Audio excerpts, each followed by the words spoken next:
Hello and welcome back to this episode of the Engage 8 podcast. I am Josh and my co-host Mike. Today we have a ton to cover. We're going to talk about the Sunday night and Monday night football games from week 12 in the NFL, as well as get you ready for the full slate of 16 week 13 games, including Thanksgiving and Black Friday and all the other primetime games. But before we get to any of that, we need to start with the past week in college football, week 13. Mike, do you want to get us started? Yeah, I will get us started with some college football. I'll start with the biggest game of the week, Ohio State, Indiana. There's been a lot of debate going around about college football playoff, whether Indiana should be in or not. They had the chance to just put themselves in. Regardless, they were unable to do that. They lose 38 to 15. Offensively, they were not good in this game at all. I think going like halfway through the third quarter, they only had like 60 total yards of offense or something. Only 68 yards of passing for Curtis Rourke. They only had 85 yards rushing, just all around a poor game from Indiana's offense. Ohio State's defense, ever since that loss to Oregon, have really locked in. We've expected them to be one of the best defenses, if not the best defense in the country.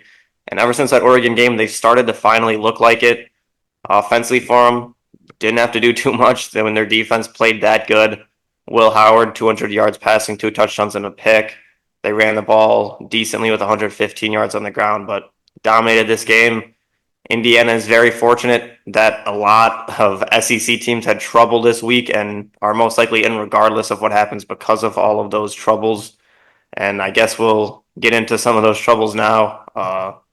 We'll start with Texas A&M losing to Auburn. Four overtimes. A&M had multiple chances, couldn't get it done. Peyton Thorne and Auburn, who've had a very, very bad year to their standards, get the win in Jordan Hare. Peyton Thorne throws for 300 yards, 2 touchdowns, and a pick. Really just a lot of overtime in this game. Just a disappointing loss for Texas A&M. They now have three losses. They're really on the outside looking in. They have a chance to still win games against Texas, but a lot to just a disappointing loss when you couldn't have against a team like that.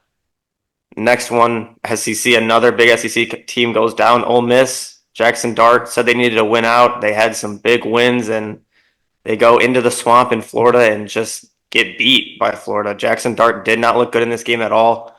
He had multiple chances late in this game to tie the game for Ole Miss. Just threw in, only finishes with 2 interceptions, but all of those interceptions came late in this game. Had chances to tie the game through a pick. They got it called back. He gets another chance, throws another interception on basically the next play. He did not play good in this game. Florida got the job done. DJ Lagway has been very good for them when he's been able to play. He is just a freshman, so he's gonna most likely, depending on how NIL goes, be the future of this Florida team. And I think he has a very, very bright future for this Florida team. He's a great looking quarterback. Threw for 180 yards, 2 touchdowns and a pick, but they were able to get it done and upset an Ole Miss team that had a lot of momentum going into this game. Uh, Next game, unfortunately, Army most likely, well, not even most likely, they will not make the college football playoff at this point. They got dominated by Notre Dame. And this Notre Dame team, man, they have the loss to Northern Illinois, bad loss at home. You got upset, but outside of that loss, this team has been one of, if not the best team in the country. Multiple ranked wins. They beat Louisville when they were ranked, Army when they were ranked, Navy when they were ranked. Just have You looked want to very good. count that A&M win week one? Yeah, Texas A&M week one win. They have a lot of quality wins. They most likely at this point might be looking at that 4 or 5 seed in the college football playoff, Maybe a maybe four. six. I mean, I just I mean like in terms of actual seeding. okay, They wouldn't get they can't get the bye regardless, yeah. but they might be the top seed going into that no matter what, and would get a home game at Notre Dame in the college football playoff. Then for Army, it's just Bryson Daly. This obviously they run the ball a lot. Notre Dame is one of the best run defenses in the country. When they're unable to do that, there's really not much they can do. This Notre Dame defense played great against them. Next game, another upset. I guess two Big 12 upsets here back to back. Arizona State, very good football team. They beat BYU. Very hectic game late. Arizona State decided to play it where they would just run backwards and try to waste the entire time. And doing that, they accidentally left 1 second on the clock, and they'd already rushed the field, taken down the goalposts, and BYU still had a chance for a Hail Mary, which I think they completed, if I'm not mistaken. It was just short of the end zone. But BYU gets upset in back-to-back weeks. They now have two losses, and they're really on the outside looking in as well. Unfortunate loss for them. Arizona State's a good team. Sam Levitt is a very good quarterback, threw for 247 yards on the ground. Cam Scadaboo is one of the best running backs in the country. He gets 3 touchdowns in this game. And this Arizona State team is dangerous. I can see them sneaking themselves into the college football playoffs if they're able to win the Big 12. Still got a lot of work to do, though. There's still obviously 2 huge games left for every team.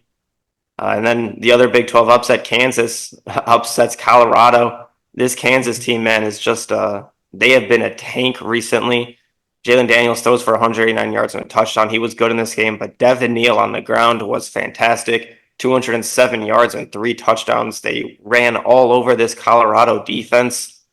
And defensively, they were able to put pressure on Shadur Sanders. He has a good game in terms of stats, but this offense has not been as good as it's been all season. And Kansas now, they're sitting at 5-6, still need one more win for bowl eligibility, but 3 weeks in a row, they went into Kansas State, beat them there, had Iowa State at home, beat them, and get BYU at BYU and go out and beat them. So that's maybe the most impressive 3 week stretch of any team so far this season. And they went into that stretch sitting at 2-6. So just what a job by them to. I mean, I guess their season is still dead, but just really recovering and beating some really good teams. Well, they did lose at K-State, but that was the start of their run. They lost late in that game, Oh, they 29-20. lost late in that game. Yeah, Yeah, but then they that's went what I on to meant. beat ISU, BYU, and Colorado. So, Colorado. I want to start with the Big 12 before we get into the whole Indiana talk that will probably last a while. So I'll start with the Big 12. There's a development. I'm not saying I think it's going to happen, but there is a chance that we get no Big 12 teams in the college There's football playoff. yeah, There's a world where that happens. Like especially, I mean, I like Dion, but if Colorado gets lucky here and Arizona or BYU lose a tough game or Iowa State lose a tough game here late and they sneak their way into the Big 12 championship and win it and they're a three-loss team, I don't know if any three-loss teams are going to get in the college football playoff. So that's a yeah. situation where we could definitely see the Big 12 not make it. And this whole playoff was designed for the Big Four conferences to all get buys. But when you have a team like BYU who's going to be ranked higher than whoever wins the Big 12, most likely, unless BYU chokes their conference, they're going to get a buy because they'll be ranked higher. So You even mean if Boise? that's what I say, BYU. You said BYU, yeah, I meant to Boise. say Boise State, yeah. Yeah. They're gonna probably get that bye regardless. So even if a Big 12 team does make it, it'll be the champion and they won't have a bye. So that'll be very interesting. And yeah, like you said, Kansas just absolutely. We won a conference that we were raving about the Big 12 for like a 4 week stretch where there was like five good teams that could all win it and could all be playoff teams. And then Kansas comes in here and just loses to Kansas State and then beats three of the top teams in the Big 12 and completely shakes everything up and opens it up for Arizona State, who did beat Kansas 35-31 in Arizona State earlier on in the year. So good job for Kansas and their season. I would say it's definitely not over because they have 5 wins and they have a game at Baylor to go to a bowl game. So that'd be an impressive turnaround, even if you don't care about bowl games. I think that's an impressive turnaround regardless. But moving on to some, you talked about all the games individually, so I'm just gonna talk about it big picture. But when I'm looking at this here, um, we said I don't know if I'd talked about it on the pod, but we had a big debate that entire week leading up to Saturday with IU and Ohio State, whether a two-loss SEC team or an Indiana team who gets blown out in their only hard game deserves to be in. Luckily for IU, they don't have to worry about that anymore because them with one loss is not getting taken out of the playoffs by a three-loss SEC team. A two-loss team, yes, and a three-loss SEC team, no. Um, but moving on to the actual playoff itself. We're looking at it here. It's going to be very unfortunate for Ohio State if they do lose to Oregon in the Big Ten championship because they are going to fall and they're going to be at risk of not getting a home game. But I think they're also in a spot where they get to play who I am calling the fifth bye in the college football playoff, that being Indiana. So there's a decent chance that they get the fifth bye. So that would be great for them. But Oregon, assuming Oregon beats Ohio State, they're going to get the 1 seed. If we're just going chalk here, that would be Texas as the SEC championship. That would be the 2 seed. 3 seed would then be whoever wins the ACC, probably. So whoever wins between Miami or SMU, or I guess Clemson might still have an outside chance, but most likely whoever wins between Miami and SMU will get that fourth seed, or the third seed, excuse me, Boise State getting that fourth seed as the fourth conference champion, which then takes us to those final eight spots, which is in no order. It's going to be Ohio State, even if they lose. Penn State will sneak in. Notre Dame obviously will be in. That's three. I think Georgia for sure is going to get a spot there.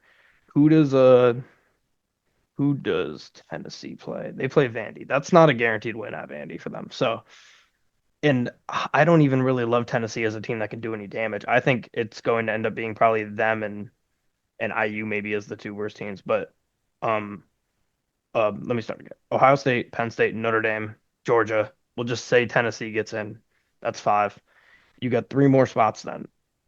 You probably go with the ACC loser between Miami and SMU for the sixth spot. Yeah. Indiana too will be in there, and then you have one spot remaining, and that one spot remaining is where it gets interesting because they're gonna look at it's that last spot remaining is probably gonna come down to Clemson Hmm. versus whoever wins the Big 12, assuming it's a two-loss And I team, not a mean, three-loss team. I think it kind of comes down to that game next week, South Carolina Clemson. Yeah, it does. I mean, are you saying they might put that three-loss South Carolina team in? I think so. If they beat Clemson too, and then if say, yeah, The thing is, in my opinion, if it was South Carolina beats Clemson, let's say they do, and it was a three-loss South Carolina team versus a two-loss non-conference champion other team, then I think you can sneak South Carolina in there because of their resume. But are they really going to put a three-loss South Carolina team in over a Big 12 champion? I don't think they do that. yeah. I think the I Big 12 champ's think going to get in. I think if it comes down to Miami SMU, I think winner stays in there, South Carolina sneaks in, and then maybe the Big 12 champion. Well, hold on, because it's supposed to be a group of 12 or a group of five champion in the four power four. So actually, I think the Big 12 champion gets in either way, actually. I'm pretty sure they're guaranteed in. I'm almost positive about that. They're not guaranteed a bye, but I'm pretty sure the Big Four conferences are guaranteed their champion in. Um, Because I mean that's where it gets interesting then. Because assuming they allow that team in, then the team that's going to be outside looking in at that point is South Carolina. But hold on, who are their three losses? One of them is to Bama, which is interesting for this scenario. Their three losses are Bama, Ole Miss, and LSU. Yeah, they have good losses. I don't think a Big 12 is guaranteed. I thought they were. I thought the four. Did you look it up? It just says the four highest ranked conference champions to play. I Get don't see anything buys, about, but one group of five team champion is guaranteed in, regardless of rank. I yeah. know that for a fact. So I just don't see anything about let me see if I can find it here. all the 12. It'll be well, it says there will be five conference champions. Five highest ranked conference champions, no matter the Yeah. conference. So the Big So 12 I teams guess, will get yeah. in. 100% they will Yeah. get in. So And then the next seven highest ranked teams. Okay. so that So so I that guess debate doesn't even matter. The debate we're looking at here then in this scenario that we laid out is a two-loss Clemson team, a a two-loss Clemson team, South Carolina and Alabama would be the three teams out. The only team that you could debate them in over, because I don't think you could put any of them in over IU, would be that ACC loser. Do you think they would do that? Would they throw a South Carolina or a Bama or a Clemson? Or no, well, Bama or the Clemson South Carolina winner. Because if Clemson wins that game, that's interesting. yeah. If Because Clemson beats then South Carolina, then it's going to be Clemson versus the loser of Miami and SMU. And did they lose to both those teams? Clemson. Clemson didn't play Miami, Yes, I don't know if they and they played didn't either of play those SMU. They teams. didn't play either. Yeah. So there's your debate then. It's the Yeah. winner of that That's South Carolina Clemson game versus the loser of the ACC title game. That's that last spot debate. because I mean at this point, no matter what, Ohio State, even if they lose, they're in. Notre Dame is pretty much in no matter what. Guaranteed. Penn Yeah, State's in no matter what. they're Although locked. I'd rather see IU and then Penn State. I don't think Penn State's that good. They're both gonna Um, get in. Georgia really doesn't have to do anything else either to get in at this point. They're in. Yep. Who was Georgia's last game? Georgia Tech, I believe. Oh, yeah, that's and Tennessee has Vandy. I mean, if Tennessee loses, that opens up a spot. We've seen them choke games like this before. Yeah. No, if Tennessee loses, and that South Carolina Clemson winner is probably going to the playoff. Most likely. Yeah. I mean, That's then interesting. it's just that it's Tennessee and SMU if you consider IU cleanly in. Yeah, I mean, this debate is a lot less heightened with all the SEC teams winning because I was fully or losing. I was fully prepped to come on here and argue Bama and Ole Miss and all those teams over IU, but you can't anymore. Three losses is just too much. Bama's 3 losses, yeah, all bad. Ole Miss, the Florida loss is killer. You said South Carolina lost to Alabama? Uh, yes, they lost to Alabama. Remember, it was like that Okay. weird onside kick game. Oh, that's right, because they had a chance to win. I mean, if you look at South Carolina's losses, all of them have been Yeah, incredibly It's close. Bama, Ole Miss, and LSU. Those are their three And the losses. LSU game, they had the lead late and choked.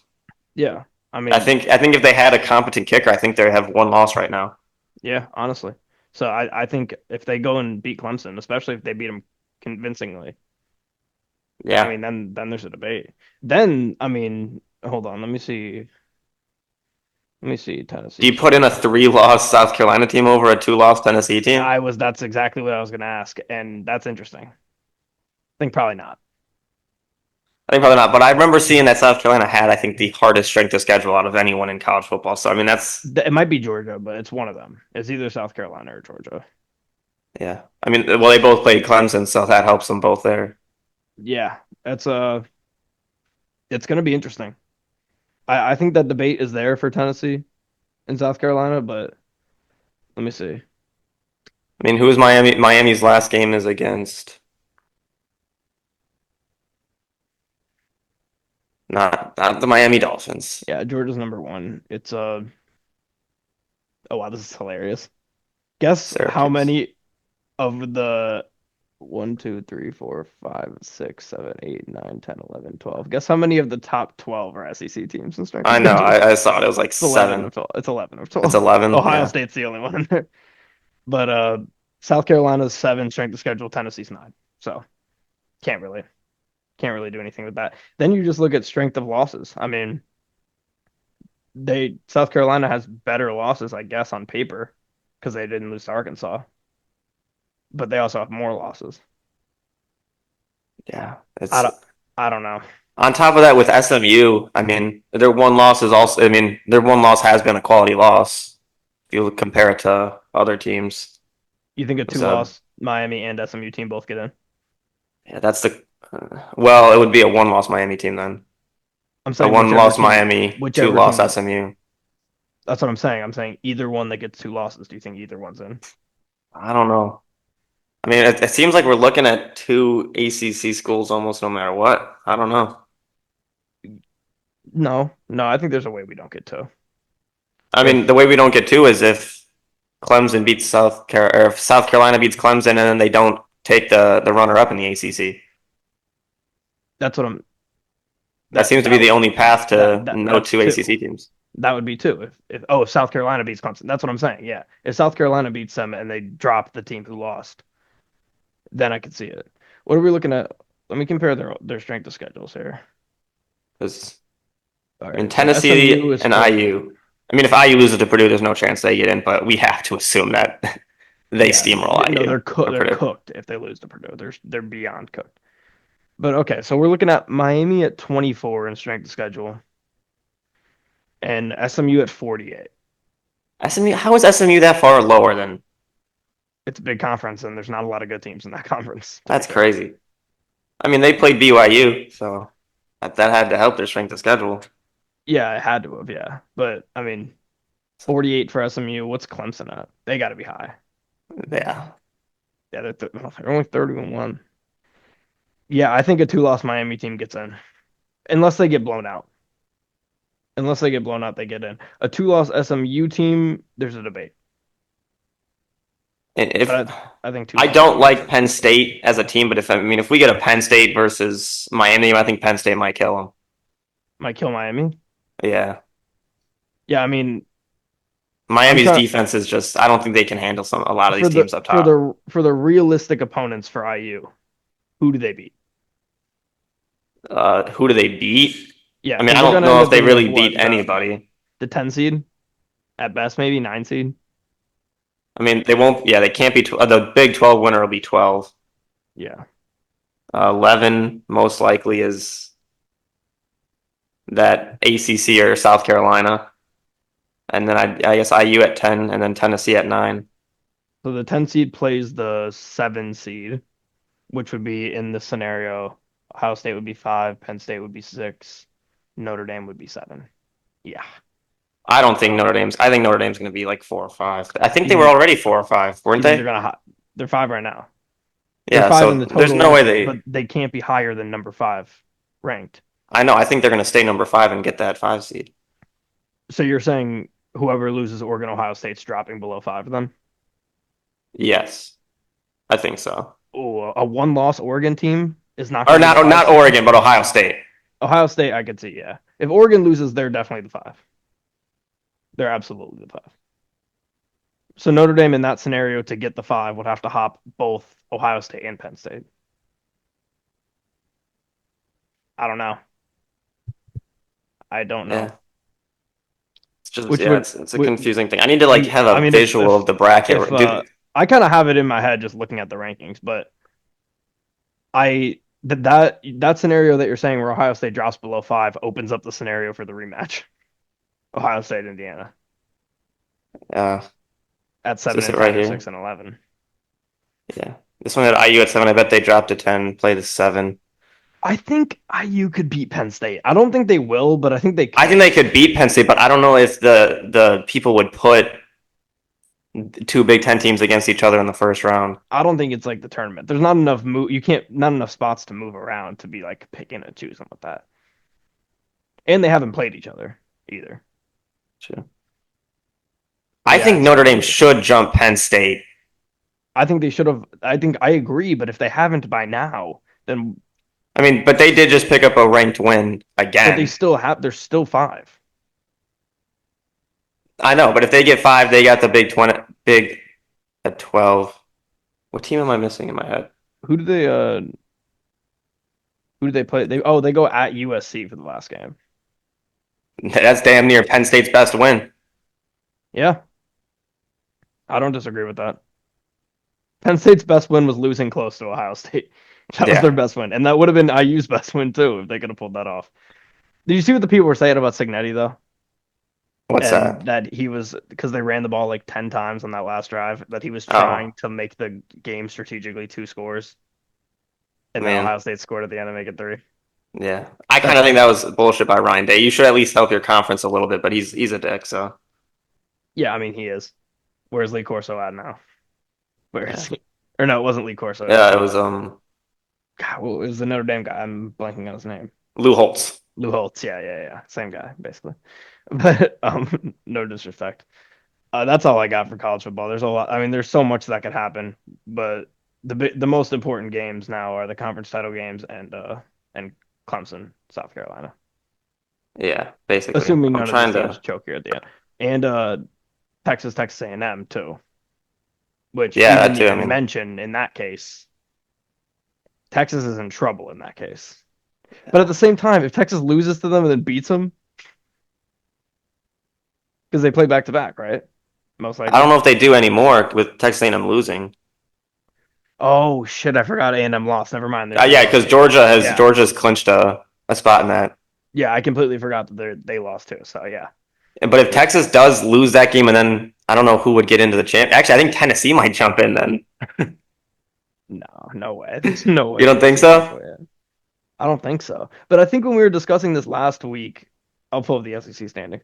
As we were discussing this last week with what's it called? Tennessee, how they could get in, and I was like, I think one of the ways that they got in started with an A&M loss, Yeah, I mean, I think and so then too. beating Texas. I think that was part of the strategy. Because yeah, let's see here. Okay, Like if Georgia goes and loses to Texas in the championship too, I mean they're a 3-loss SEC team then. with the hardest schedule in college football Yeah, and I the think best they would players. probably be the 11th seed then, though, and They're in though. I think they're still in. I think they'd probably be the 11 then, though, unless Do you would you would you put in IU over a three-loss team playing the hardest schedule in football by a mile and three fantastic losses to playoff teams outside of Bama actually, which isn't as would good I as put IU in over that? Yeah, I mean you three would. losses. You gotta play the games still. You gotta win games. I agree. I agree. But that is where the debate opens back up if that happens.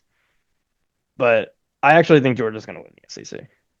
I think they're going to find a I way did to too. I qualify. think that kind of figured out. I can see them though. Texas falling into like the 11 almost. I don't know. That If Texas would that's fall that another low. debate. That Texas Indiana debate, which I think I'm probably on the Indiana side on that debate. I haven't decided yet, but I'm probably on IU side in that debate. That would is going to eat the world alive.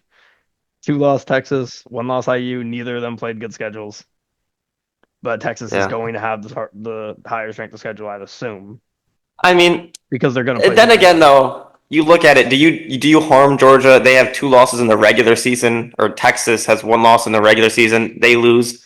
Do you really put them below Tennessee? Because I mean, I they play that extra game. No, I agree. I think that's kind of how I feel about the IU debate, though. It's like, okay, if IU had to go play Oregon in the championship, they'd have two losses too, Yeah, but they got to get the bye week. And Texas, by the way, despite not having great wins, according to both of us, looking at their schedule, they still have the 10th hardest strength of schedule in football. I just don't. I refuse to believe that. It's the stat. They're I win. don't.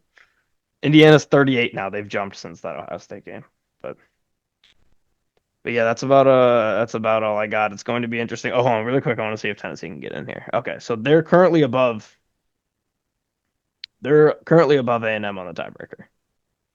So if you're saying if Texas loses, I don't know. I don't know. It's interesting. Um, Georgia versus Tennessee in the championship. Oh my God. We don't need to see that again. I would like to see Georgia Texas again. yeah. I was trying to Well, make the bracket, but you Texas really has a just and can't. they beat Georgia, right? Or no, Georgia beat them. Georgia beat them. Georgia beat Texas. Texas Yeah. beat Michigan. Yeah. No, they I thought they had what? I thought they had Bama or I think something. LSU. Oh, maybe LSU, yeah. But I mean, yeah, a two-loss Texas team with both losses to Georgia. Yeah, yeah. They're. I mean, they have a win against Oklahoma, which maybe that looks a little better now. Yeah. I I mean, mean, when you count the games as times they were played, they have five ranked wins or four ranked wins: it's Michigan, hard to judge it. Oklahoma, Georgia, and Vandy. Yeah, it's hard to judge it on that though. But Beat like, Florida dominantly. I if guess Texas Florida has a big one, loses to Georgia, but and good, I forgot Quinn Ewers hurt. are you Uh, forgetting they he have the could goat? he could potentially. I'm just saying. Last year, the team that lost their starting quarterback got kicked out of the playoff. I Maybe promise maybe you, some the losses committee will here. not do the same with Arch Manning. I promise you, they won't. No, But there's no chance. It's just the interesting thing. let's just say random hypothetical situation before we move on to the Eagles Rams game. Texas loses to Georgia in the championship. They beat A&M, so they have that good win. That'll immediately become their best win. They lose to Georgia in the championship. Both losses are to Georgia. And let's just say Oregon loses to Ohio State. I guess Ohio State would probably be the one then. So Georgia's probably not going to Yeah, get the one, but Georgia can get the two seed. Georgia, both your losses are to the two seed. Your best win is A&M, a team that's just going to miss the playoff. I don't think you take as much as I want to say Texas maybe can get out. I don't think they can. I think they're pretty much locked in. I think they're locked in too, as long as they beat A&M. Yes, as long as they beat A&M. If they lose to A&M and still make the It's at still A&M get the too, so I mean, this isn't a slouch of a game at all. That's what I'm saying. That's part of the reason why I think like they're gonna be fine. Like that their strength of schedule was comparable to IU like a week ago, and if they beat A&M and IU loses their big game, then it's a little bit different. But that's about all I got for hypothetical playoff situation. We only have 1 week left though, so we're gonna have a pretty good grasp on it next week at this I time. think if A&M wins, they might be in the championship. Is that what you said? I don't think they can be. I was Or trying no, to they look have up the no. Actually, hypotheticals. I think no because they have two losses in the SEC, not three, because one of their losses is to Notre Dame. Yeah, So maybe actually. Yeah, I don't know what the hypothetical is for I think you're Tennessee. right. I think it's Georgia's locked in, and then everything else shit can happen. If Texas A&M shocks Texas, there would be a three-way tie between Texas, Texas A&M, and Georgia. That could expand to a four-way tie if Tennessee beats Vanderbilt. The first tie is head-to-head records. That won't solve it. Um, the next two tiebreakers offer no clarity either. Each team went 2-0 against common opponents. So the tiebreaker is the fourth tiebreaker cumulative winning percentage of all conference opponents. Um, Georgia, I know, is Against clinched no matter Tennessee. what, and I think Texas A&M has the advantage. Yes. So So it would A&M, be if A&M wins, I think they're in. they control their own destiny. Wow. Wow.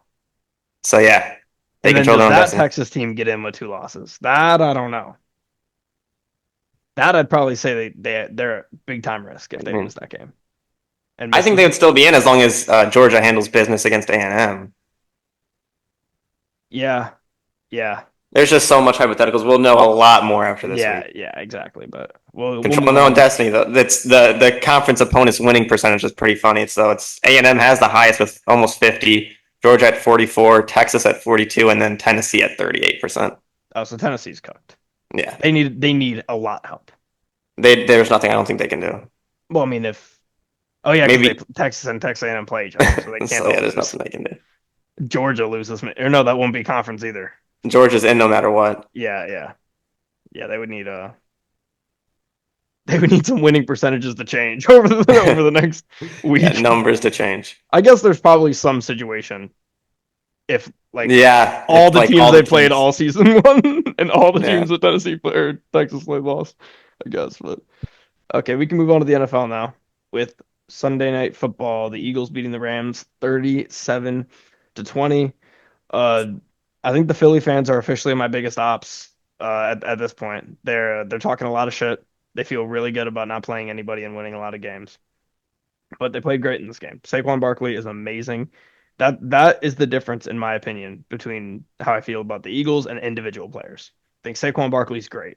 I don't think the Eagles are a great team. That's just how I feel about him. 255, two touchdowns. He's just a freak, dude. He's an absolute freak. He finally gets to play with a good O line, and he's showing like he exactly how he showed at Penn State. He's phenomenal. He is going to be in the MVP race, and deservingly so. This was a game script where they were able to take the ball out of Jalen Hurts' hands, and they always look amazing when they do that. And if you're in a scenario with your team where taking the ball away from one of your players means that you're going to be in a better spot, that's not sustainable long term because you need to be able to rely on those guys. You look at a team like the Chiefs. If they don't have a run game, they're fine.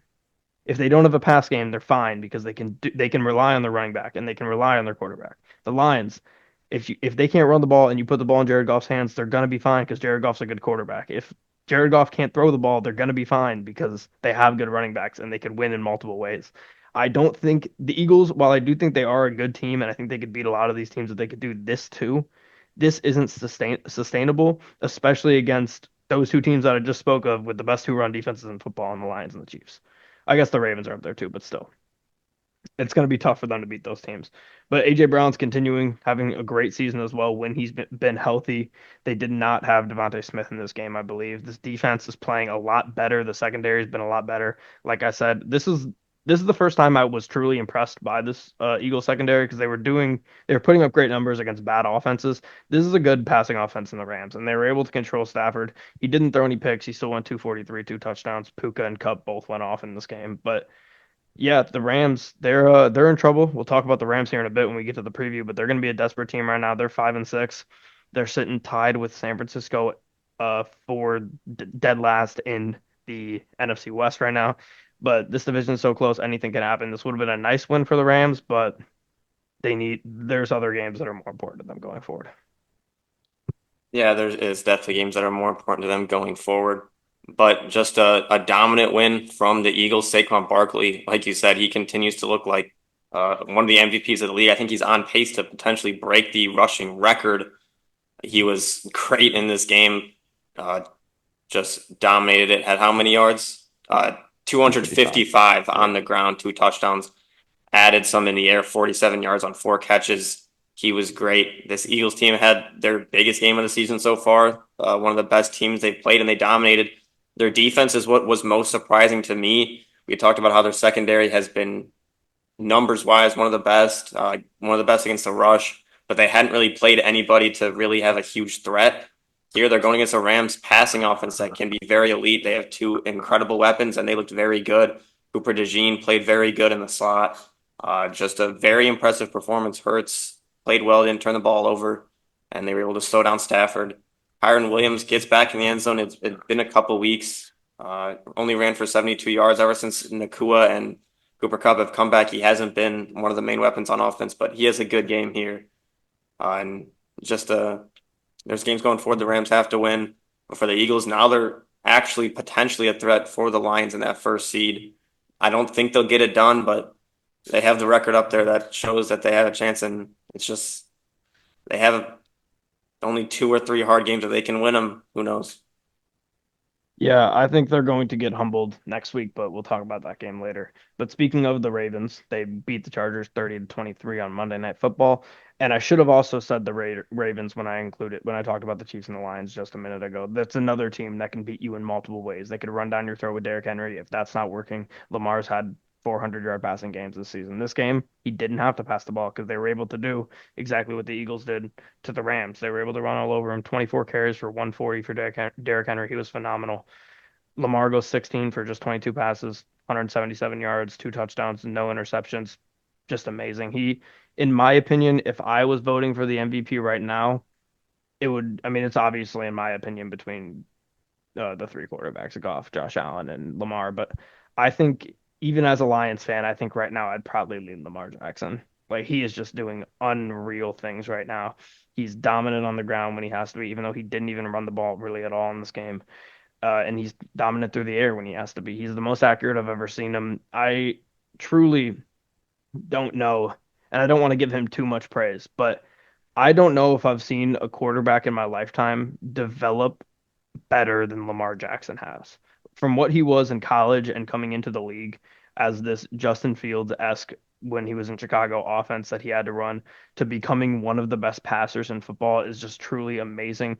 There's outside of Patrick Mahomes, who no matter what he does in the regular season, I'm still always going to take him because of what we've seen in the playoffs. Outside of Patrick Mahomes, there's no other quarterback I'd rather have right now than Lamar Jackson. He's truly phenomenal, and I think they're a giant threat because of him, not even including all the other weapons they have on their team.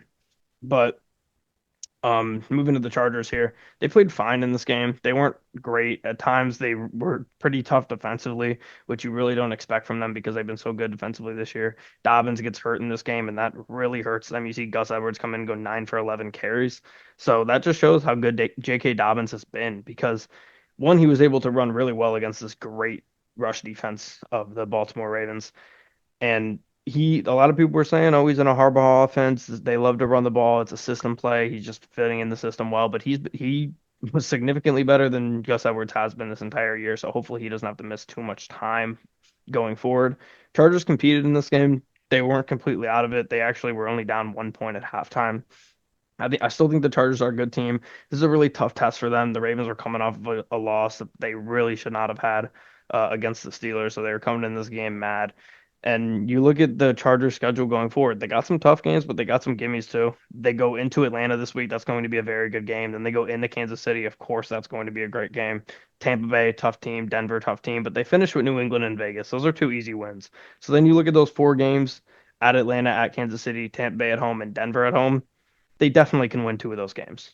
So you look at them finishing 4-2 to end the season. That's an 11-6 season for them. That's a lot better than a ton of people expected. That's a playoff team, and the Bears just probably continue to be upset about how they didn't go and try to get Jim Harbaugh because he turned around a team that had a ton of talent and wasn't performing with that talent, but lost some of it, and he got more with less talent than Staley did with more talent. So I'm super impressed with what Harbaugh's done this year. He's been phenomenal. I really like the Chargers still, but the Ravens are a juggernaut. I still think there's a chance that Harbaugh would have picked the Chargers even if the Bears were in the picture. It seems like him and Justin Herbert have really developed a connection. He's like Justin Herbert this entire time. Herbert played well in this game, threw for 218 yards. I really just couldn't get in the end zone passing. Rushing the ball, like you said, J.K. Dobbins was very good. in his short time before he got hurt, averaged 6.7 yards per carry. Lad McConkey for the Chargers continues to be their best weapon. Finishes with 6 targets and 83 or 6 catches on 83 yards on 6 targets. He was good in this game. He's emerging as this Chargers wide receiver one. We saw another unfortunate sequence of events for Quentin Johnson. Had multiple drops in this game. He had been looking solid so far all season. Hadn't really had many drops, but we saw it really plague the Chargers in this game. A couple third down ones, just some really bad drops. And it doesn't matter how great you were the first 10 games of the season. You have one game now with a couple drops, and everybody remembers that you're the drop guy, and you're just getting all this hate. So unfortunate for him after he's had a solid season. But really, this Ravens team just showed that they're one of the best teams in football. They were down most of the first half. Lamar hits a huge throw deep to Rashad Bateman to end the first half to put them ahead. And after that, this Ravens team never really looked back. They were able to move the ball well in the second half. Lamar, he's just one of the best, if not the best quarterback in the league. In the second half, they can hand the ball off to Derrick Henry, and he's great. He had almost 6 yards per carry, 140 yards on the ground. And if you don't have the lead on the Ravens at halftime, it's going to be hard to really come back against this team. We've seen them blow games, but in reality, they should be able to just run the clock out late, get Derrick Henry the ball, and we saw that in this game. And another good win for the Ravens is sitting at 8-4. Still got to catch the Steelers, but it's they're just such a good team that I don't doubt them. Okay, we can now move on to week 13. There are no buys this week, so we can get right into it with the first Thanksgiving game. Bears going into Detroit to play the Lions, team who hasn't won on Thanksgiving since 2016. That's 9 or 8 straight losses, I think. 8 straight losses. So yeah, Lions got a lot of work to do. They limp into this game with a ton of injuries. I'll read them off here. Carlton Davis, knee and thumb injury, not looking good for him to play. Taylor Decker, knee injury, not looking good for him to play. You saw the last time the Lions didn't have Taylor Decker, that was that Houston game, and they were absolutely destroyed off the edge in that game. Goff threw 5 picks, 2 of them probably because of the pressure. Dave Montgomery, shoulder, he should be good to play, hopefully. Khalif Raymond, foot, probably not playing. DJ Reader, illness, hopefully playing. Amon-Ra, knee, hopefully playing. Terrion Arnold groin, hopefully playing. So the biggest ones here are Carlton Davis and Taylor Decker. Terrion Arnold, people shit on him so much over the past couple months of his career. And now Lions fans know that they need him desperately in this game. They absolutely cannot roll out Kendall Vildor and Khalil Dorsey at cornerback 1 and 2. You can't do it. You still got Amik Robertson in the slot, so you're fine there. But Emmanuel Mosley is another option. He's back now from injury. He's activated. He's had back-to-back torn ACLs, and hopefully he's able to. And then he had a torn pec in the offseason. So he's had a lot of injuries recently. He has not been able to stay healthy whatsoever, but he was a great corner in those years with San Francisco when he was healthy. So if he can come in and make a difference in this game, he could be huge. Or maybe we'll get a prayer and we get Carlton Davis back or Taylor Decker. Either they're both equally important. I'd say they probably need Davis a little bit more, but they're still pretty equal. And the Lions, if a lot of these guys miss this game and you add that to Hutchinson is out, Davenport's out, Barnes out, Anzalone's out, that would be 11 starters from opening night on Sunday Night Football that the Lions would be down going into this game. So half of their opening day starters would be gone.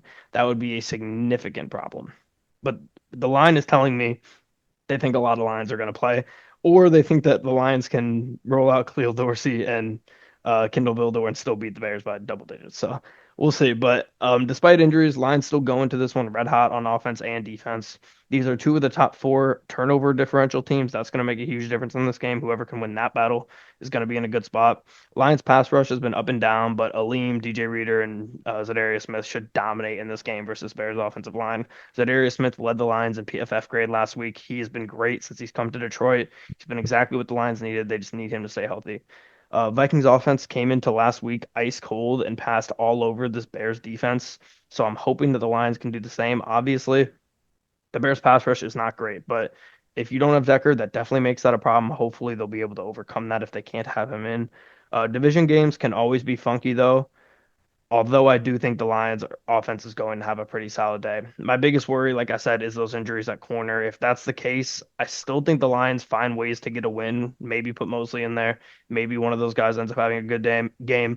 Oh, I was texting you during the Colts game about Kindle Vildor and just watching him every single play get torched. I don't know if you saw, but he did have the worst PFF grade of any cornerback in football last week. So that checks That's out for based sure. on what you saw during the game. He's horrible. I can't believe he's still on the roster. Speaking of still on the roster, James Houston did finally get cut today. That was most likely going to happen at some point. Lions continue to dominate in the key parts of the game. But the Bears are pretty good in a lot of those spots as well. Third down offense, the Lions are fourth. The Bears' third down defense is sixth. Third down defense, the Lions is first. The Bears' third down offense is 29th, though. So that's a big advantage there for the Lions on third down defensively. Red zone offense for the Lions, fourth. The Bears' red zone defense is third. And then Lions' red zone defense, second. Bears' red zone offense is fifth. So both teams have been great in the red zone on both ends. Something's got to give there. Enough injuries, I do think, can make this a close game, and I think enough guys playing can make it a blowout for the Lions. So regardless, I have to ride with the Lions minus 10, but I wish the line reflected the injuries a little bit more because they're piling up. Yeah, that's really my biggest concern in this game. And the spread being such a large spread is rough. Chicago's defense, like you said, has been rough last week, but recently they've been very bad, giving up 1,977 yards since week 8.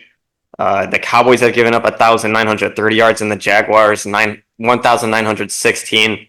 This Bears defense has been very bad. Those are the only three teams to give up more than 1,900 yards since week 8. So I expect the Lions offense to have a big game, especially if Amon-Ra's healthy and good to go. They will be able to run the ball and pass the ball all over them. They're fourth in rushing yards, sixth in passing yards. They lead the NFL in points. Defensively, they have been very good over recent weeks, but that weakness or lack there of corners with all the injuries is very concerning. Bears offense, obviously, they have three big weapons with Keenan Allen, Romo Dunze, and DJ Moore, so it's going to be pretty challenging to guard all three. I think the Lions win this game no matter what. They haven't won on Thanksgiving since 2016. They've lost 16 of their last 20. They've been changing narratives, so I expect them to win this game. But the Bears offense in recent weeks since firing Shane Waldron has been better. They were only getting about 277 yards per game with Shane Waldron. That's up to 395.4 with new offensive coordinator Thomas Brown, more than 100 yards there. I think they'll be able to move the ball. We saw last week, though, this Lions defense, even with the lack of corners, were able to slow down. The Colts only held them to 6 points, no points in the second half. Aaron Glenn's been very good. 10 points is just such a big spread that I want to pick Bears plus 10, but I think I'm going to stick with Lions minus 10. I thought for sure you were going Bears there. I had accepted Yeah. it. I mean the Lions are just a better team. It's just that's a you know what I am going to go Bears plus 10. You saying that persuaded me. I think the Lions win this game. I just think 10 points is a lot. I can just see a backdoor cover from the Bears. But this Lions team, I mean, they're the best team in football, so Yep. We'll see. we'll see if Hopefully their they do defense get can that hold done. up with the injuries. If they can, I'm gonna come on here on Sunday night and give so many flowers to Aaron Glenn, who, by Yeah. the way, the Lions aren't Oh, the Lions are going to lose a coordinator even if Ben Johnson stays back because I think Aaron Glenn is so far gone. I think some team is really? going to hire him. Yeah, 100%. I saw I want to say it was a Giants fan on Twitter making his dream off season. It consisted of head coach Deion Sanders and getting defensive coordinator Aaron Glenn. That isn't happening. I don't think he's going to leave for another DC job, I but know. I could. There's no I think he's chance he going to does get a that. I think he's going to get a head coach offer for sure. I 1,000% think he will. I could Crazy see how far he's come in the past 2 years. right. I mean, I'm trying to think about yeah, not even the past 2 years. Like this time last year, we were ripping him, and Yeah, deservingly so. But he gets a couple guys who can kind of play corner, and then all of a sudden they're the best defense in football. So I it's wouldn't say they're the best defense in statistically football. they are. One DVOA of the they're best. number one. Points allowed they're number one. I'm still. I mean, I put I'm them. just talking stats. I'm just talking stats. I got the Steelers right there. Yeah, I mean, I think they're top five. I just don't know if they're number one. Yeah, I'm just saying by DVOA and scoring defense they're number one. I know I think scoring that defense are number one. yeah, but we can move on here Broncos because defense too is up there in the top yeah five. they're. I mean, I mean Ravens. I like to rank it by tiers. Yeah, the Lions are in the first tier. In my opinion, Yeah. they're in the first tier. But we can move on now to game two of 16. Giants at Cowboys. Worst Thanksgiving game by far. Cowboys enter this game 4-point favorites after a win in Washington last week. DeVito is hurt. He might not play, they're saying, so it could be a little Drew Lock action for the Giants. That would be interesting. Cowboys are not a good football team, but we are looking at momentum.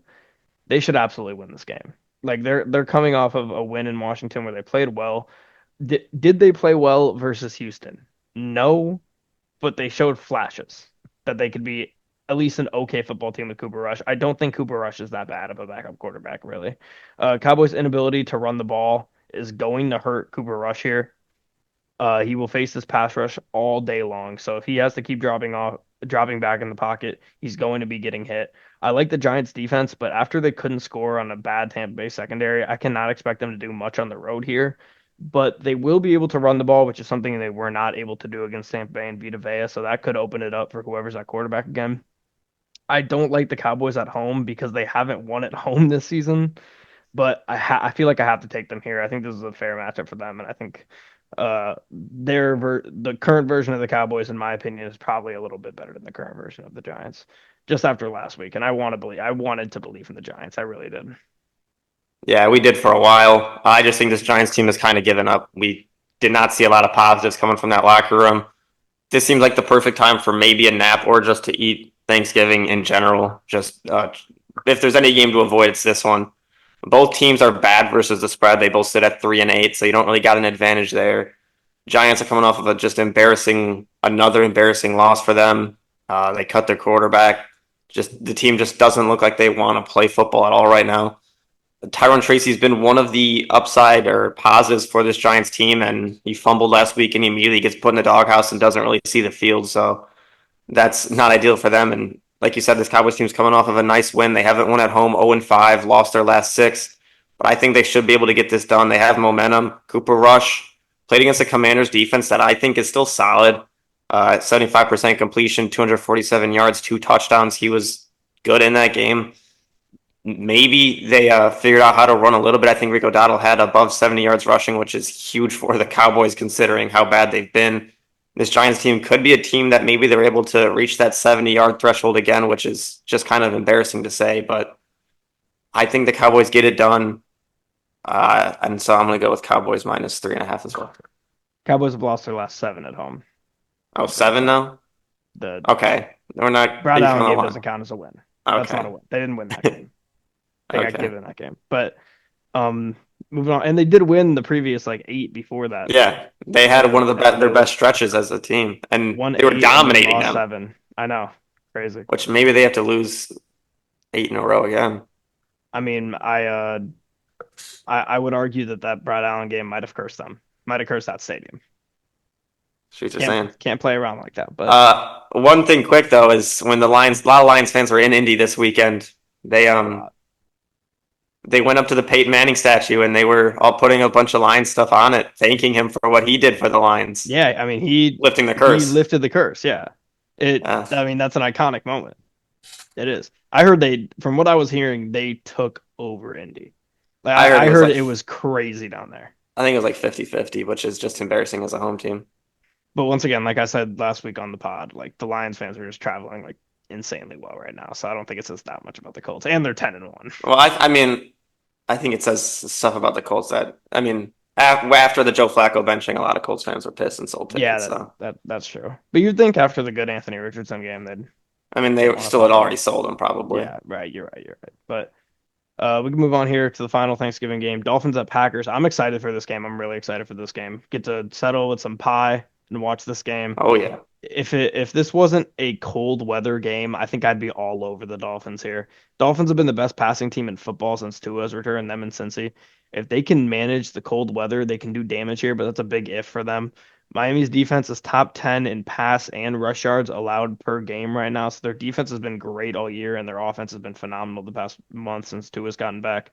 Miami has struggled to create turnovers, just one per game so far this year. They need to get a couple on Jordan Love here. He's somebody that is susceptible to turning the ball over, and if you can force him into throwing a couple picks, you're going to be in a good spot.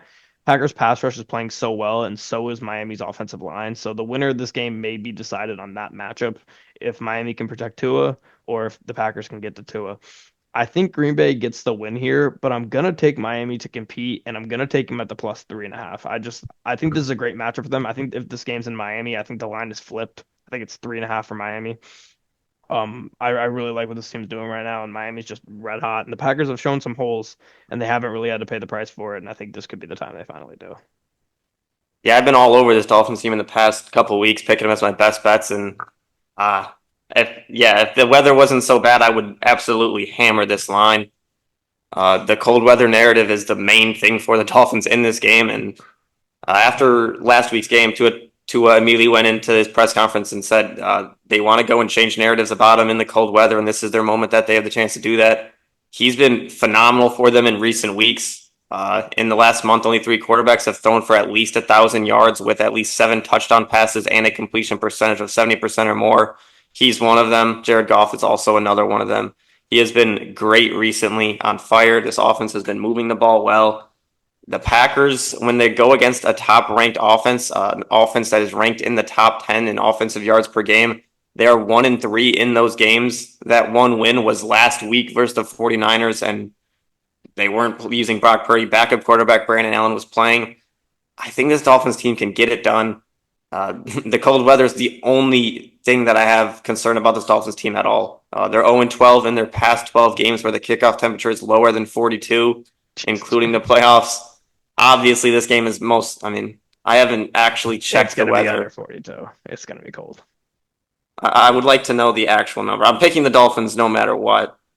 The weather in Green Bay on Thursday night is, It's gotta be well, the high cold. is 32, so Yeah, it's gonna be cold. It's it's gonna be cold as hell. going to be most likely about 26 degrees Fahrenheit. No wind chill there. There will be wind. I'm picking the Dolphins. I think the Dolphins are going to win this game, I kind of want to switch a flip my little bit pick of after that. narratives. I think they're going to switch the narrative. I think Tua's going to be ready to go. I'm picking the Dolphins 3.5. I'm staying on the Dolphins too, but I uh, trust. I think Tua coming back is just giving his team an energy. They got veterans in their defense now, like Calais Campbell, who have played all over the league. Will have this defense motivated, and I don't think Toyota Thon has started yet. So I don't know if it's happening. yeah, It's which is crazy because I just the remember Honda Toyota one Thon. has started. I He's know not a that Honda merchant. I know, but the Honda one has started. I forget like Honda Christmas sales event or some shit like that. I don't know what it's called. Oh, So Happy Honda Days. It's called Happy Honda Days. That's yeah, what it is. Yeah. yeah. I don't know if But Honda Days counts as Toyota Thon. Toyota Thon I don't is think it does now. They probably go on at the same time though, so he probably has a similar record in Happy Honda disappointed Days. in Toyota though. If I'm a Packers fan, I'm pissed right now. Oh, for sure. But moving on to the Black Friday game here, Raiders at Chiefs. Chiefs enter this game as 12.5 point favorites despite not being able to win by double digits versus a lot of the bad teams that they played this year. We may see in this game the worst rushing performance from a team in the history of the NFL with a great Chiefs run defense against a horrible, horrible Raiders run offense. We'll probably see Ritter in this game, maybe AOC. I'm not really sure who we're going to see, but Ritter is not at home if he does play in this game, and we know he's not the same animal on the road. Raiders defense has been sneaky good this year, 12th in pass yards allowed, 14th in rush yards allowed. Raiders have just 5 takeaways on the year, which is just a wild, wild stat. They're going to need to turn Mahomes over to win this game or to have a chance. I don't know if they can, but Mahomes has been turning it over. Raiders tend to compete in Arrowhead, and they did win there on Christmas last year. So I'm actually going to take the Raiders plus 12.5 against the Chiefs. Yeah, It almost I seems like kind that's of a trap line, honestly, because yeah, this and the Bears game are two lines that I just don't like at all. I think they're just a little too large for my liking. Kansas City's record against the spread is 5-6. They have not been good against the spread at all. The Raiders, they just don't have the firepower offensively to, I feel like, move the ball on this Chiefs defense. We saw the Panthers were able to do it, but I think Bryce Young's turned a corner. I think this Panthers offense is solid. I don't view the Raiders offense like that. They have Brock Bowers and Jacoby Myers, who are two very good threats, but with this Chiefs team, they're going to be completely one dimensional. No run game at all, and just not good at all. I mean, the Chiefs are going to win this game. They're 11-2 versus the Raiders. I don't think that becomes 11-3 in this game. Uh, it's just, can they at least win a game by more than 10 points? I don't think they've done that this year. I think they're 0 and spreads above 7.5. I feel like this is the chance for them to finally get it done. Coming off of a close game against the Panthers, a loss, they should be able to blow it out. But I've kind of made money against those spreads. Man, I hate this one. I'm gonna go Chiefs minus 12.5, although I really, really don't want to. All right, moving on Hate here to this one. Texans at Jaguars. Basically a must-win game for the Houston Texans here. Jags are coming off a bye and they're at home where they've been playing really well this year, or better than on the road. Trevor Lawrence back at practice may be able to play in this game. They're kind of leaning towards him playing, which is huge for them. Jags have, of course, had some horrible games. Like they got destroyed by the Lions, they got destroyed by the Bills, but they've competed versus good teams when at home. They competed against the Vikings, they competed against the Packers. You get to the Colts in there too. They won that game. That was Flacco, but Vikings and Packers they competed on the road. Houston's defense was on an absolute heater before last week. It's going to be interesting to see how they bounce back after getting torched by Levis and co last week. Jacksonville gives up a shit ton of rushing yards. I look for Mixon to get work early and often in this game. Stroud been getting sacked 3.3 times per game, 27th in football. Jacksonville has to be able to get to him. Jacksonville has not been turning teams over though, although the Texans are a team that they can turn over. I like the Jags off a bye at home with Peterson coaching for his life, so I'm going to take Jacksonville +5. Yeah, this is Pearson's been coaching for his life. I think it's almost past the point where he's coaching for his life. He's just coaching for trying to find a job in the future. Yeah. It does seem like Trevor Lawrence will be back this week, but this offense has been dead. They've been historically very, very, very bad against the Texans. The Texans kind of own the Jaguars 30-15 all time, and in like the past decade and a half, it's been pretty much just straight Texans winning the game. I think Don't they've love only that. won 4 in like 14 years. Very bad. This Texans team, good. CJ Stroud hasn't been good this season at all.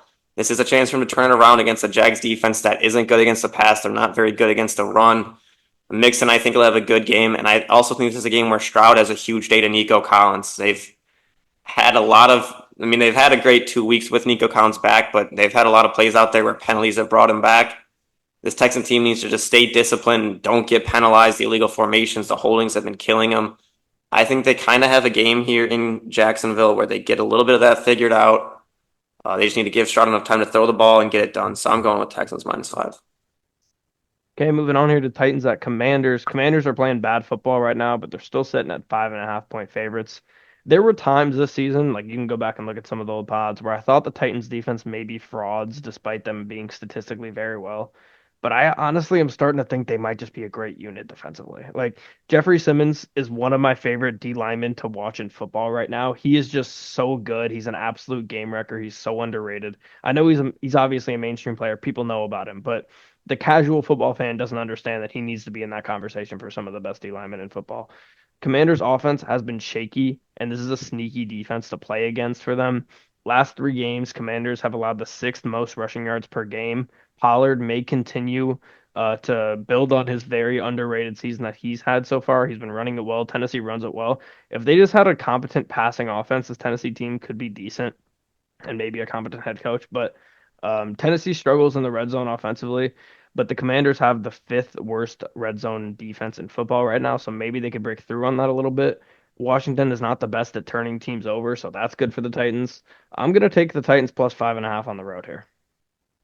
Yeah, I really like the Titans in this matchup, actually. I think they match up very well. The only issue I have with the Titans is that they are the worst team against the spread in football, sitting at 2-9. Not ideal, but I agree. This defense, they've been scrappy all season. They're good. Jeffrey Simmons is an animal. They haven't even had L'Jarius Sneed, who was actually struggling for them when He he was was, yeah. playing, but they've been very good without him regardless. They continue to look better and better. Will Levis, in recent weeks, has shown a lot of upside. He's really kind of developed a deep ball connection with Nick Westbrook-Akine. They've been great together. He just always has that one turnover that just kills the Titans. If he can avoid that, I can see this Titans team even somehow winning this game. Commanders have been struggling. The big thing is that this game is in Washington. That'll give them a boost. But with Brian Robinson, he's been banged up a lot recently. He picked up another injury last week and missed some time during the game. I don't expect Austin Eckler to play. We saw him unfortunately get that bad concussion on that kick return late in the game. Not having that run game is going to hurt this Commanders offense. And with Jane Daniels struggling in recent weeks, to Cliff Kingsbury, we've talked about the fall off he has at this time of the year with his offenses. I'm going to take the Titans plus 5.5 as well. Yeah, he falls off a cliff this year every time. But Seahawks at Jets moving on here. Seahawks are favored on the road versus a Jets team that's coming off a bye. Vegas is finally valuing the Jets in a different light than they have been for the first 10 games of the season. They're finally an underdog. Jets sneaky have the seventh most sacks in football. That's big trouble for a team that allows the fifth most sacks per game in Seattle. And whenever Geno's been getting beat up, it's a different team. Jets still have the second best passing yards per game defense, but their run defense has struggled a bit so far. This is about as bad a defensive matchup for the Seahawks as possible. Both teams are mid in the red zone on both ends. I think that ends up being the difference in this game. Whichever team can convert when they get down there will probably win. I really like the Jets at home to compete coming off of a bye and a good matchup here. I'm worried about the Jets offense, obviously, but I think their defense will be able to win them this game. So I'm going to go with the New York Jets plus 2.5. Yeah, there's a lot of games this year where I've picked the Jets. I fear they're one of the worst teams against the spread as well, sitting at second worst, 3-8. They're coming off of their bye. I think that could be a chance for them to calm down. They couldn't stay out of the news though during that bye. They fired GM Joe Douglas. The rumors around Aaron Rodgers' retirement or wanting to leave to go to a different team, who knows? He seemed to dismiss those rumors and said that if he comes back next season, he would want to play for the Jets. That'd be his number one option. Who knows if that's even up to him at this point? The Jets defense has been good this season. Like you said, they get to the quarterback. They're going to put pressure on Geno Smith and this passing offense for the Seahawks, which has been very good. They've been slinging the ball. They've been struggling to run. Haven't really got Kenneth Walker going too much in the run game. If Geno Smith can avoid the turnovers, that would be huge for them winning this game. My issue I see with the Seahawks is this is a long travel, and the game is at 12 o'clock. I mean, flying from Seattle to New York, that's a pretty long flight. Their defense, like I said, has been good. I think this is a good chance for the Jets to just win a game and hurt their draft picks. So I am also going to go with the Jets plus, is it 2 or 2.5? I see Jets plus 2. Oh, it's two now. Okay. Yeah, I see Jets plus 2. I think they somehow get it done, and with that bye week, a chance to get Aaron Rodgers a extra week of rest, I guess.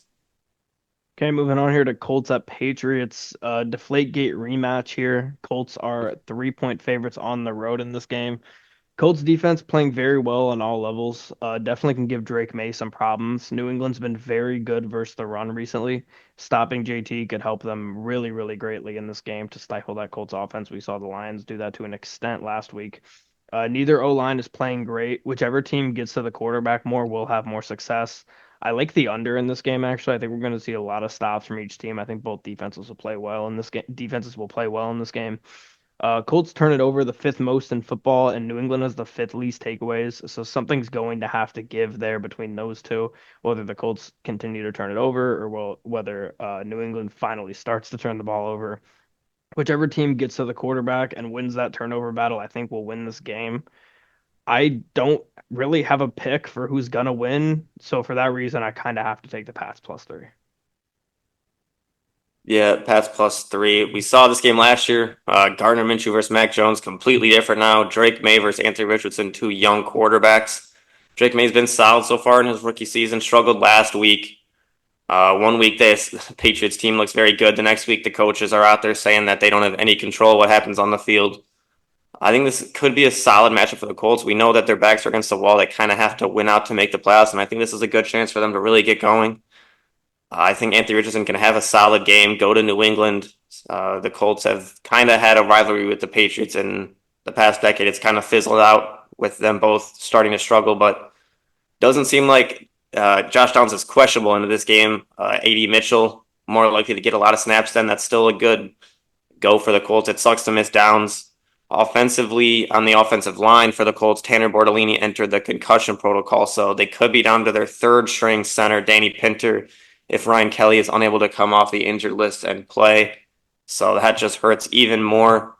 But I still like the Colts to get it done on offense. Anthony Richardson has looked better these last weeks.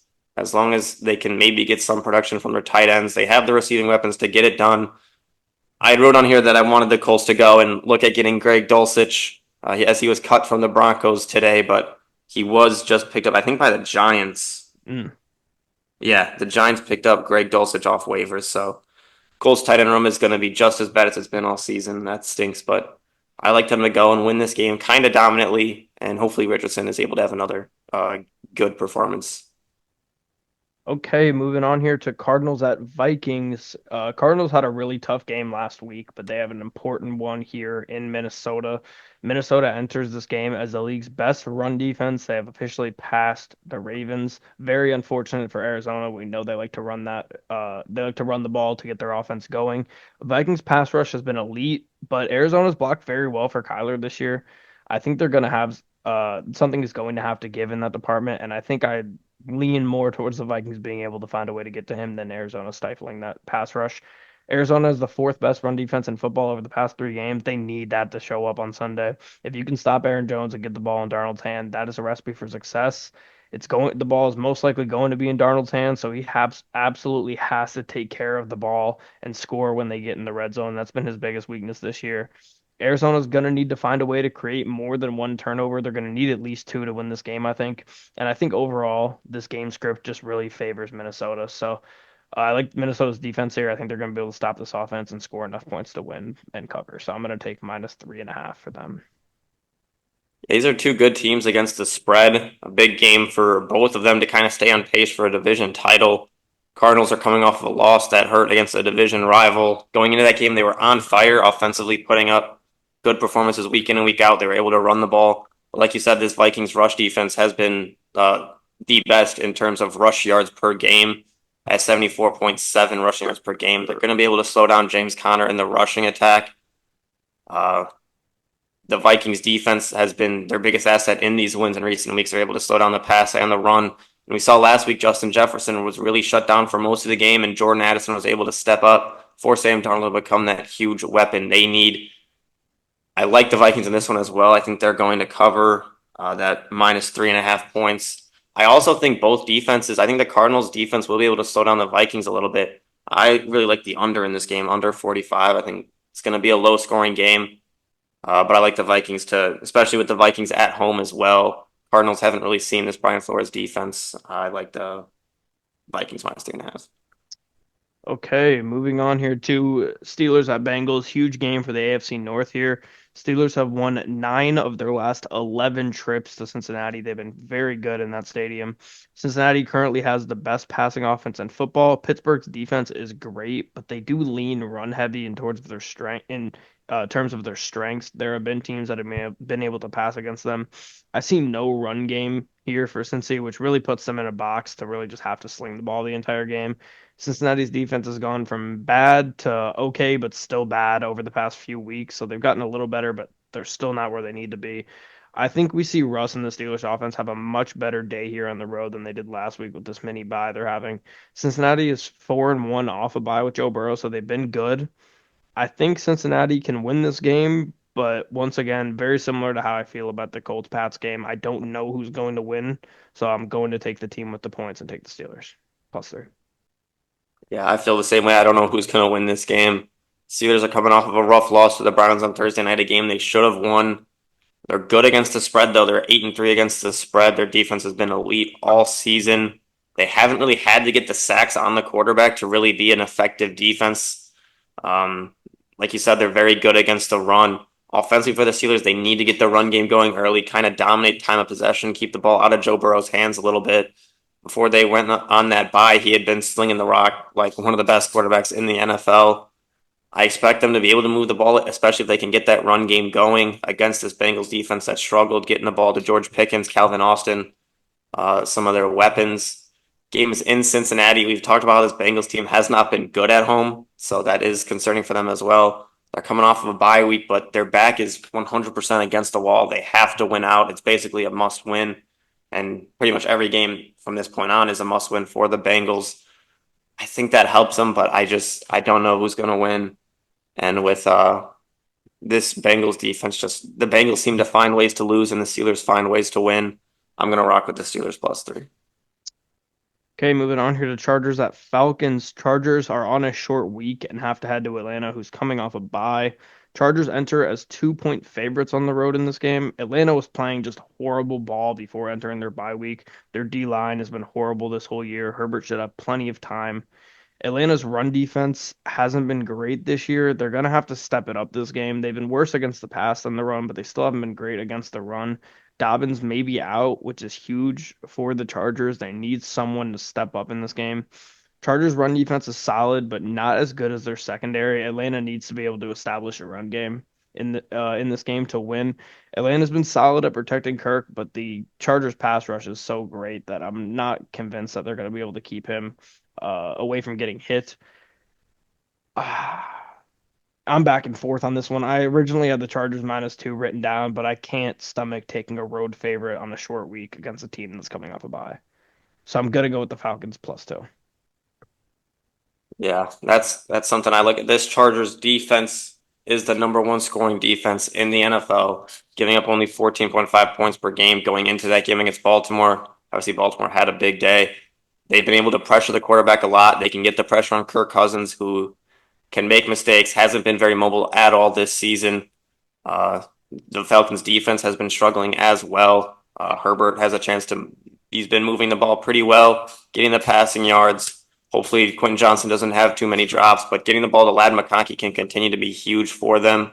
They're coming off of a loss, which is huge. This Falcons team has failed to cover in 7 straight games against the spread. They need to get the run game going. Their offense is a lot better when they're able to get Bijan and Algier going in the game early. But with those two bad losses before the bye, and the Buccaneers kind of on the upswing and then on the downswing, they have their back against the wall. But I just like this Chargers defense to really slow down the Falcons right now. And I'm going to pick the Chargers to cover at -2.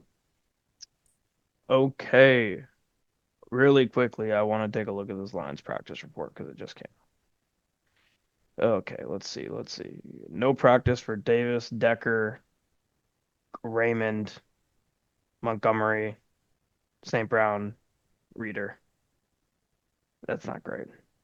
Oh, sorry, that's I Monday. That's Monday. That's Monday. was I'm going to wrong. say, I expect the Yeah, first day to be like that. yeah. No, Davis, Decker, and Raymond, no practice. Limited for Montgomery and St. Brown, and full practice for Reader and Terrion. So it's going to come down to Davis and Decker. But moving on here to Bucks at Panthers. Bucks open as 6-point favorites in Carolina, who has been covering on a tear recently. Carolina has. Bucks passing offense is truly amazing, and Carolina's secondary has been very bad. So I think the Bucks are going to be able to pass all over them. Carolina is going to have to do what they did to Kansas City to compete in this game. It's a very similar game script. They're not going to really be able to pass the or run the ball a ton. They're going to have to pass all over him, and we'll see if they can.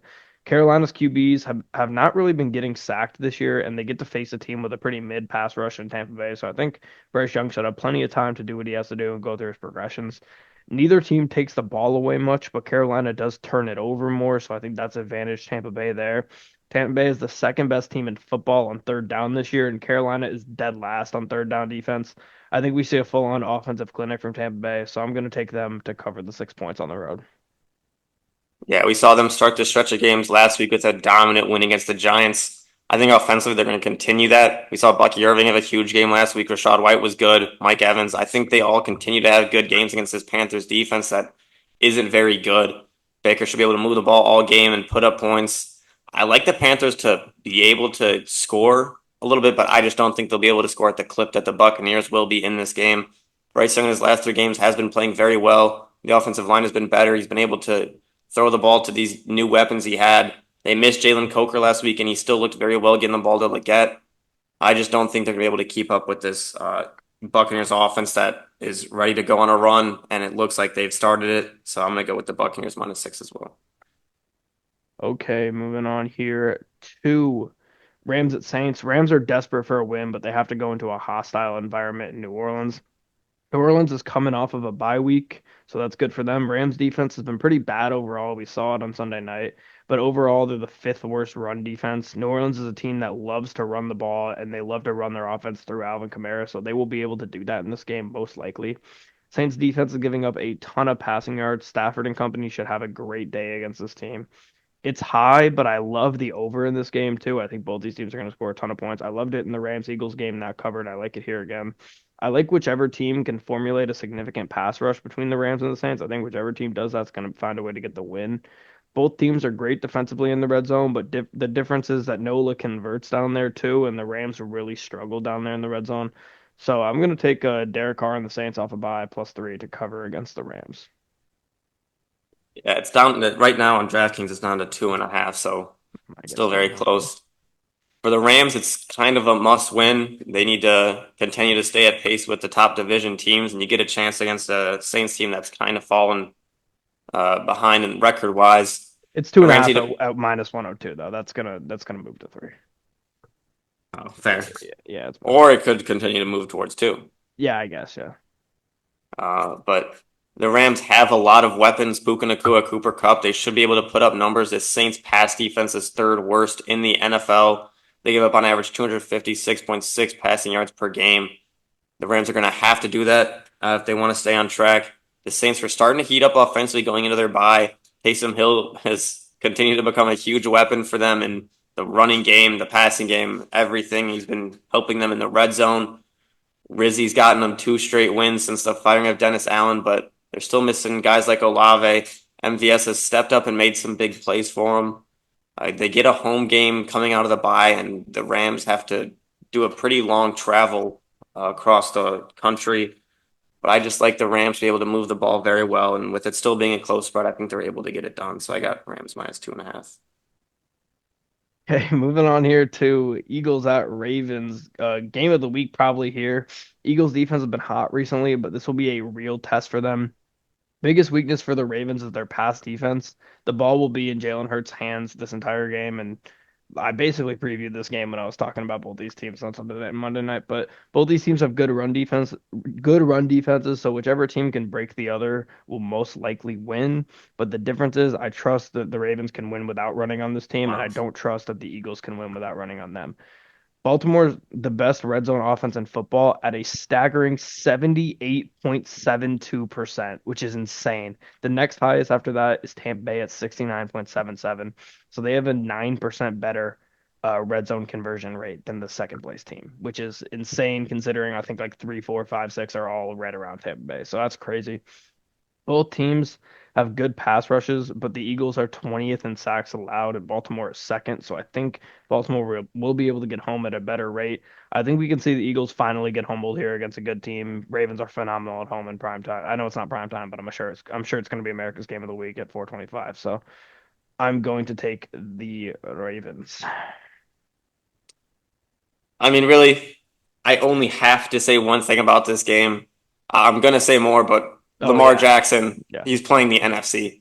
Come on. He's, I think, 17-1 versus the NFC. And you can kiss this goodbye as one of your best bets, by the way, because I'm taking it with my first pick. Uh, You can kiss it goodbye. But Actually, I think he might be better than what I initially thought against the NFC. It says 23-3 record, but that counts games that he has as a backup, I'm pretty sure, under Joe probably. Flacco. But it's Lamar Jackson versus the NFC. He just dominates them. The interesting thing about these two teams is they both went into the offseason, both went out and got 2 aging-ish running backs, and look at them, they've both been dominating. Saquon, 1,392 rushing yards through 11 games. Wow. He's on pace for 2,151 total yards this season, which would beat the NFL record. Derrick Henry isn't too far behind him at 1,325 yards, which is second. And no other running back has more than 950 yards this season. So these two have been dominating, two of the best rushing offenses in the NFL. The difference is that, like you said, the Ravens' rush defense is phenomenal as well. 77.9 rushing yards per game, second in the NFL. I just like the Ravens to win this game. They're at home. Lamar Jackson versus the NFC. He should be able to dominate and get it done. I'm taking Ravens -3. Okay, moving on here to Sunday Night Football, 49ers at Bills. Purdy is TBD right now, but the line at 7 points tells me he probably is not playing. Buffalo gets a home game off a bye here. Their defense has been about average versus the pass and the run this year, but I think they'll do a fair job against Brandon Allen. San Francisco's run defense is starting to fall off a cliff. That's a big chance for Buffalo to exploit that with James Cook. That could really help their offense if they're able to run all over this team because I think they could pass all over him regardless. Buffalo is a perfect 7-0 with Josh Allen coming off a bye. They're 4-2-1 against the spread with Josh Allen coming off a bye. Buffalo is allowing the least sacks per game at 1.3. 49ers season is in big trouble. I'm gonna actually take the Bills as a huge favorite, which is something I haven't done much this year at all. But I think the 49ers are in big, big trouble. And that game versus the Lions at the end of the year might not end up mattering outside of the revenge factor. Be nice to take them out of the playoffs, though, I will say. Yeah, they are in trouble. I feel like they have to have Brock Purdy go in this game. This is a game.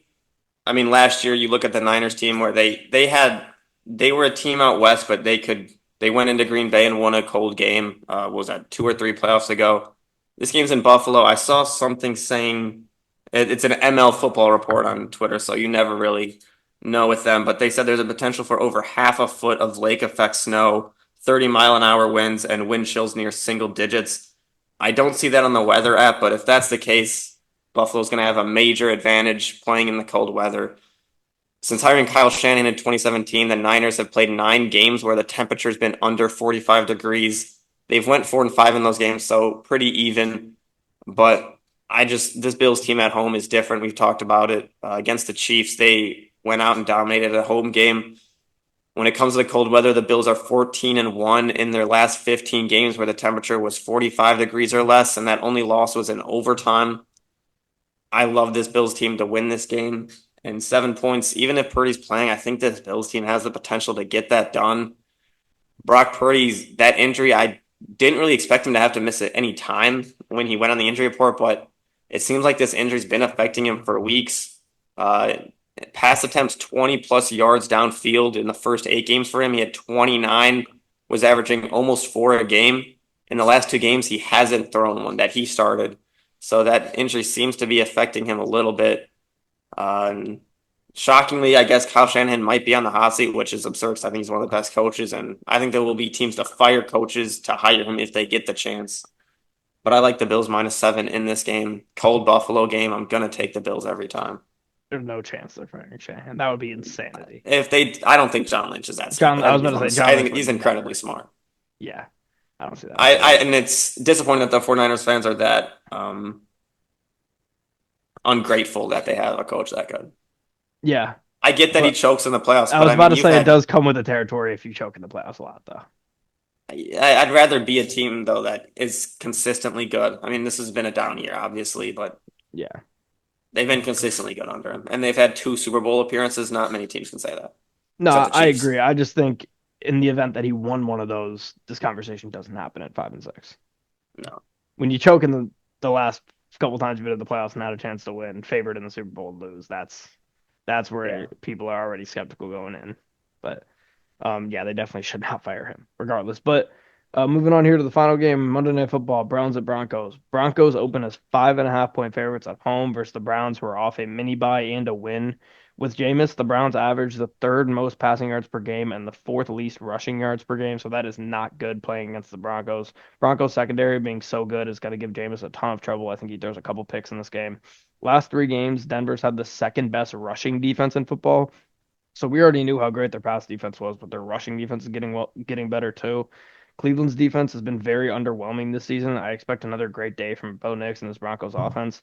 Browns pass rush is still good, but the Broncos give up the fourth least sacks per game in football. I love the Broncos here. I think they have a great matchup. I'm gonna take them -5.5. yeah, I like the Broncos as well. They are tied for first against the spread, sitting at 9 and well, they're tied. They're 9-3. Detroit's 9-2, playing one less game. They're a very good team against the spread all season. Their defense has been great. I think they are going to force Jameis Winston into a couple turnovers. We saw him teeter with it against the Saints, or the Steelers, but didn't get it done. Bo Nix has been good recently. The Broncos team as a whole have been very good. They haven't turned the ball over. If they can run the ball a little bit, it helps their offense as a whole. And I think that they have a chance to do that against this Browns defense. They've won and covered 6 straight games as favorites. I like them to win this game at home and cover as well. Maybe Jameis is able to make a couple of plays, but I think this is a game where he turns the ball over and just hurts the Browns a little bit. So I also like Broncos -5.5.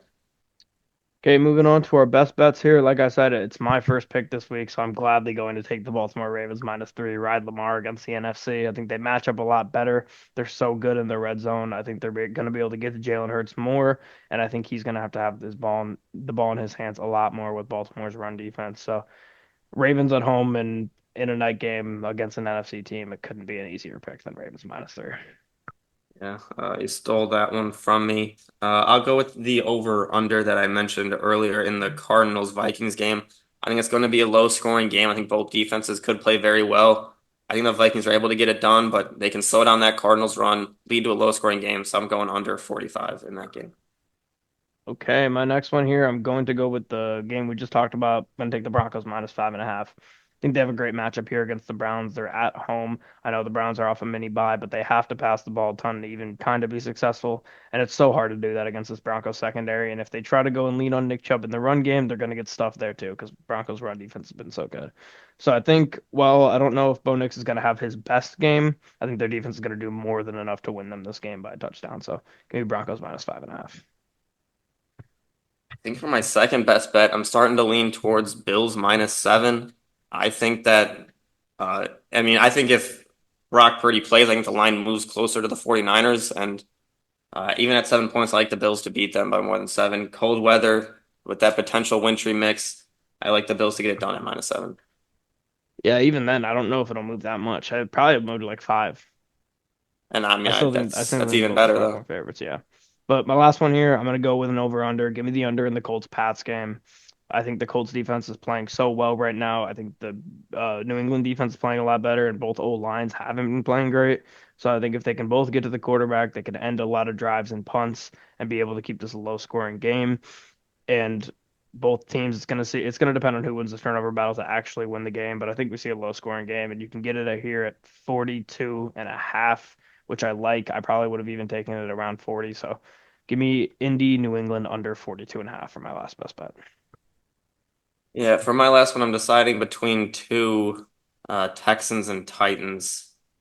Uh, the Texans, like I said, they own the Jags. The Titans, I just kind of like them against the Commies, but I'm gonna go with Texans -5 against the Jags. They've historically been very good against the Jaguars, and I think they're able to get it done again in this one and cover 5 points. I think they finally start to get on track and get back in the win column and have a good offensive performance with CJ Stroud. Okay, so that will about do it for this episode I of said the I got one Engage. more thing though. I got What? one more thing. I think we should just. It doesn't have to be forced, but just a Thanksgiving special bet. Okay, And I think you should I just like go that. with. I think you You're should. gonna I think make me there's one take the you know. Lions -10 with their entire team hurt. Is that what you're gonna make me do? It doesn't count towards our best bet records. I'm just saying a special Thanksgiving bet, Okay, a I'm, feast bet. I'm with that. Um, give me. Give me the. I'll just take the Lions -10. Whatever. I'll just take the Lions -10. Trapped you into taking the I lines was minus gonna 10. take it over. I know. I should have done it last week. You should have done that. You should have. My Thanksgiving best bet is going to be Dolphins +3.5. I think they go into Green Bay, get the job done, finally prove that they can maybe win a game in cold weather. So I got Dolphins +3.5. I think Tua has a great game and puts on a good performance against the Packers. Okay, so that will about do it for this episode of the Engage 8 pod. We will be back on Monday to talk about all these games that have happened. And then, once again, a week from today, we'll be back to recap the past week in college football, get you ready for the playoff, as well as preview week 14 of the NFL season. So if you made it this far, don't forget to hit like and subscribe. Hit all the links in our description for TikTok, Twitter, Spotify, and all that good stuff. And we'll see everybody in the next one.